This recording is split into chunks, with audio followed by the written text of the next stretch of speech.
এক গভীর সবুজ জঙ্গলে থাকতো তিন বন্ধু, চঞ্চল বানর বাবু, ভয়ালু কিন্তু দয়ালু খরগোশ হপি, আর চালাক শিয়াল ফক্সি। হপি, ফক্সি, আয় আয়, আজ আমি একটা বড় বড় কেক বানিয়েছি। সবাই মিলে খাবো। হ্যাঁ, সবাই মিলে খাবো। বড় কেক, দেখো আমার স্পেশাল কেক, ফল মধু সব আছে। অসাধারণ।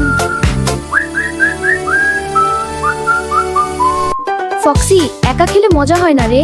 চল আমরা একটা মজার খেলা খেলি। প্রত্যেকে নিজের ভাগ থেকে অন্যকে খাওয়াবো। যে যত বেশি অন্যকে খাওয়াবে সে তত বেশি মজা পাবে। চল সমান 3 ভাগ করে খাই। না, আমি সবচেয়ে বড় টুকরো নেব, কারণ আমি সবচেয়ে চালাক। আরে আমরা বন্ধু, সমান ভাগ করব। তাহলে আমি খাবোই না। তা হাঁস তো ফক্সিকে খাওয়ায়। প্রথমে জড়তা, পরে হেসে বানরকে খাওয়ায়। কেক খেয়ে ভাগ করে এখন নাচবো সবাই মিলে। ভাগ করে খাই, ভাগ যাই যখন মজা করি। একা খেলে কেকতে তো লাগতো, তোদের সাথে ভাগ করে খেয়ে এত মিষ্টি লাগলো। দেখলি, ভাগ করে খেলে মজা দ্বিগুণ হয় আর বন্ধুত্বও বাড়ে।